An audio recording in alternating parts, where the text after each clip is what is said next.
4 વર્ષથી એક પૈસા બાકી હતા 22,000 રૂપિયા. તો છોકરાને મેં ઘરે એમના માટે લેવા મોકલ્યો હતો. એમના ઘરે ગયો તો ગમે તેમ ગારો બોલી એ લોકોએ, અને જેમ તેમ માણસને ગારો બોલી અને કીધું કે અહીંથી જતો રહે નહીં તો તને મારી નાખે. એટલે એ છોકરાએ મને કોલ કર્યો કે રોહનભાઈ તમે અહીં આવો, આ ભાઈ તો ગારો બોલ્યો. એટલે હું એકલો ત્યાં આગળ ગયો, મારી પિકઅપ હતી ત્યાં આગળ, તો બહારથી પિકઅપ લઈ અને હું એકલો ત્યાં આગળ ગયો. તો ત્યાં ગયો તો મને કહે છે ભાઈ તું અહીંથી જતો રહે નહીં તો તને બી મારી નાખીશું. એટલે અમે બી ગયા. તો અમે હું અને મારો જે છોકરો મોકલ્યો તો કમલેશ, એને લઈ અને હું બહાર નીકળતો હતો.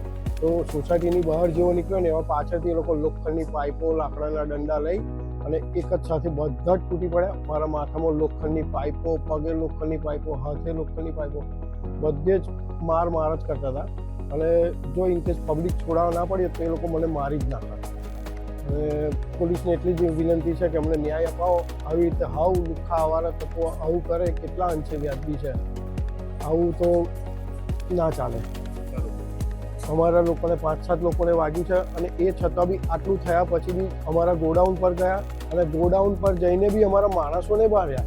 આ તો કયા અંશે વ્યાજબી? ચલો ભાઈ અમે ત્યાં હમણાં થઈ ગયા હતા તો છોકરાને શું યાદ પણ અમારા ગોડાઉન આવી અને માણસોને મારે એ કેટલા અંશે વ્યાજબી? આ તો હાવ પોલીસનો કોઈ ડર જ નહીં એ લોકોને હવે રહ્યો એવું લાગી રહ્યું છે. એમાં મેઇન પેલો મહેશનો છોકરો વસંત, એનો પેલો એક કાર્યો જે દારૂનો વેપાર કરે છે પોલીસની બીક વગર, એનું નામ મહેશ જ છે. અને બીજા એના એક ભત્રીજો હતો અને બીજા ઘણા બધા હતા, 25-30 જણા હતા. એમના બૈરાઓ બી દંડાથી મારતા હતા. એટલે પોલીસને એટલી વિનંતી છે કે અમને ન્યાય અપાવો બસ. અમારા માણસોએ શું ભૂલ કરી છે? કોઈ જ ભૂલ વગર આટલું બધું સહન કર. મારા ઘરે રિનોવેશનનું કામ ચાલુ છે. સોસાયટીમાં મેરેજ હતું 2 દિવસ પહેલા.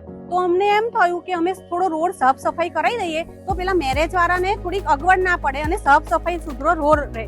અને એ દિવસે જ મેં અરજી કરી એ લોકો સામે કે આવી રીતે અમને મારામારી કરી છે.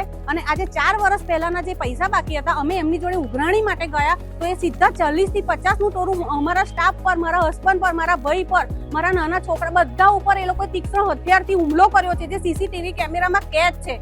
અને હું હર્ષ સંઘવી સાહેબને અને આણંદના એસપી સાહેબને નિમ્ર વિનંતી કરું છું કે અમને અમારો ન્યાય અપાવે. આવી રીતે રોડ ઉપર એમ કે છે કે અમે તમને બધાને મારી નાખીશું. એટલે આ શું કહ્યું? અમને ન્યાય અપાવો સાહેબ.